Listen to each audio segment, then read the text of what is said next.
Le chef de l'État s'adresse à la nation ce lundi, Cheikh Tidiane, pour clarifier sa position sur le troisième mandat. Oui, Fatih, ce sera la fin du suspense. Le président Macky Sall donc dira oui ou non s'il va déclarer sa candidature à la présidentielle de 2024. Ce sera à 20h à suivre en direct sur nos antennes. Et puis, on continue avec Ousmane Sonko. Ousmane Sonko, lui qui est convaincu que ce dialogue national n'a qu'un seul but, c'est de l'écarter de la présidentielle de 2024. Oui, et pour le leader de PASTEF, le but de ce discours à la nation n'est rien d'autre que l'objectif plutôt de ce discours est de l'empêcher d'être candidat. C'est le fruit du dialogue national qui s'est tenu. Demande aux Sénégalais donc de tourner le dos à cette classe politique adepte de deal qui a participé à ce plan. Je vous propose de l'écouter.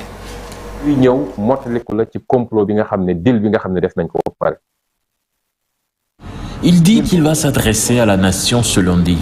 C'est malheureux qu'il n'ait pas adressé un mot à l'endroit des 29 personnes tuées lors des dernières manifestations, encore moins à leurs familles éplorées. À la place, il va venir nous servir en discours politique. Je demande aux Sénégalais de ne pas tomber dans cette manipulation et aussi de ne pas croire à cette casse politique et aussi de tourner le dos également à ces hommes politiques adeptes de deal et de complot. Je pense que les Sénégalais ont pris conscience de cela. C'est ainsi que cette classe politique dont je parlais s'est réunie dans le seul but de m'empêcher d'être candidat, d'être le président de ce pays.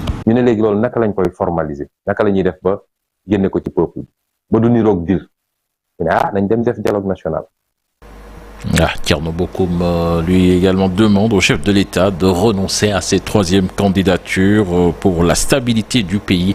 Le leader du mouvement Agir a dénoncé le discours du président de la République qui a demandé aux maires de se défendre en cas d'attaque. Nous l'écoutons, il est joint par Alassane Ba. La question sécuritaire n'est pas un domaine de compétence transféré aux collectivités.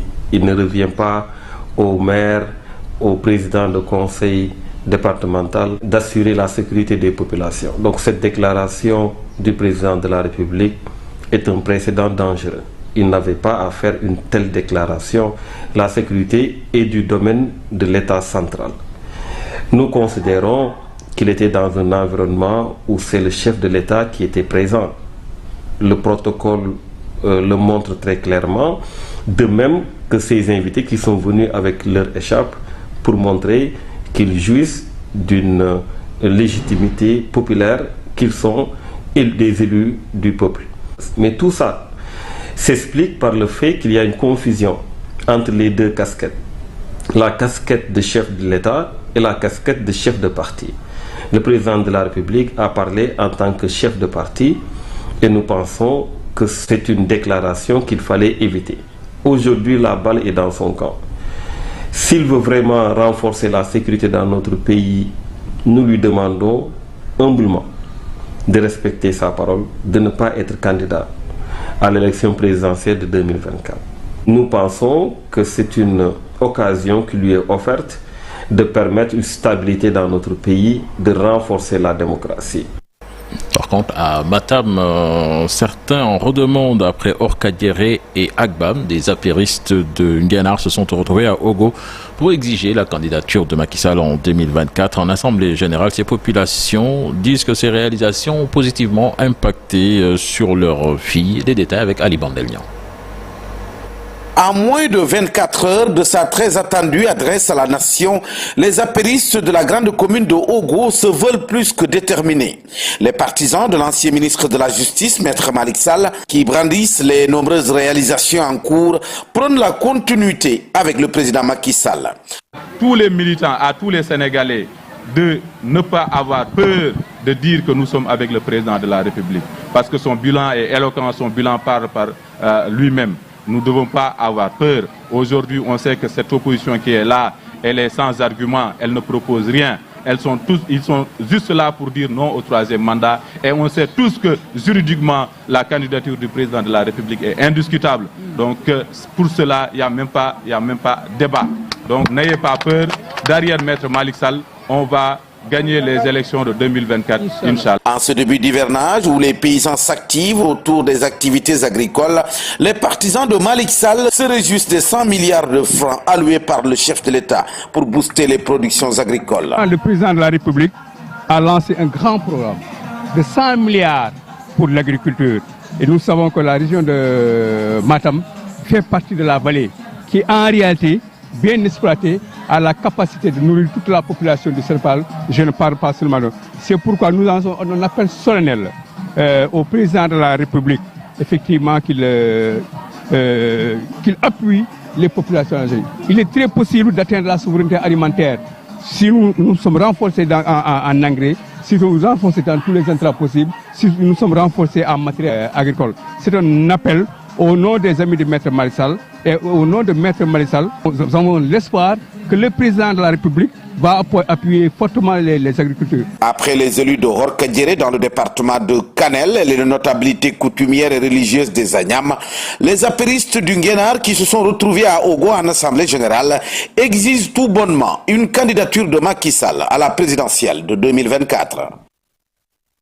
Ali Bandel Niang, merci. Et puis les opérations de déguerpissement se poursuivent dans certains sites de Dakar. Il y a plus de 2000 personnes déguerpies sur le site de Anne, sur l'autoroute plus connue sous le nom de la cité imbécile.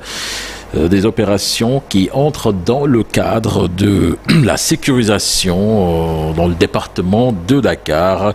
La cité Karting également a subi le même sort, des zones qui sont considérées comme des repères de malfaiteurs. Le Sénégal a connu cette nuit un blackout, une coupure d'électricité de plus de 3 heures dans certaines zones.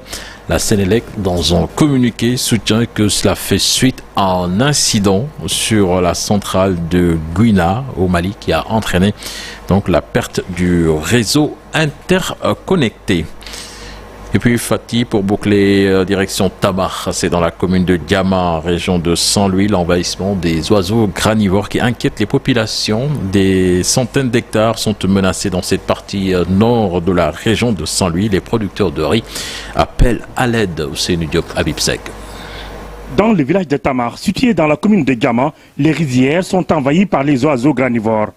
Ils sont des dizaines de milliers de cléa dans cette partie nord du pays. Actuellement, les producteurs sont très inquiets et craignent que les rendements seront revus à la baisse. De constater une invasion d'oiseaux granivores. Et ce qui est malheureux, c'est-à-dire il n'y a ni prévention ni curative. On ne fait que constater les dégâts. Et c'est dommage, parce que dans un pays sérieux, dans un état sérieux, moi je pense que le phénomène des oiseaux granivores devait être une question de prévention. Chaque jour, des nuées d'oiseaux envahissent les champs et détruisent des hectares de récolte sur leur passage. On maigre moins, mais nous sommes toujours confrontés à des situations extrêmement graves. Le peu de moyens que nous avons et que nous investissons dans les terrains pour tirer profit, et bien que ce soit l'hivernage, on perd tout cela à cause des criquets, à cause des oiseaux. Ici, les structures de l'État manquent à l'appel de détresse des producteurs de Diama. Pour les populations de Tamar, l'autosuffisance en riz est bien possible dans notre pays, mais c'est l'accompagnement de l'État qui fait défaut. Il ne faut pas qu'ils attendent, parce que c'est trop tard déjà maintenant. Et comme je l'ai dit, on ne fait pas de la prévention, on ne fait pas du curatif, on ne fait que constater les dégâts. Et après, on vient nous dire que nous sommes désolés, ceci, cela, c'est fini maintenant. Ça ne doit plus exister. Il faut que les choses changent. Nous avons investi ici avec les villageois, nous avons investi des millions. Au village de Tamar, 50 hectares de culture sont menacés. Dans les autres villages qui sont à proximité, on compte des centaines d'hectares détruits déjà par les oiseaux granivores. Voilà, Fatih, donc c'était là l'essentiel de l'actualité nationale de ce matin. Merci beaucoup, cher Tidiane Dia. Au prochain rendez-vous de l'actualité nationale, ce sera tout à l'heure aux alentours de 7h10, 7h15.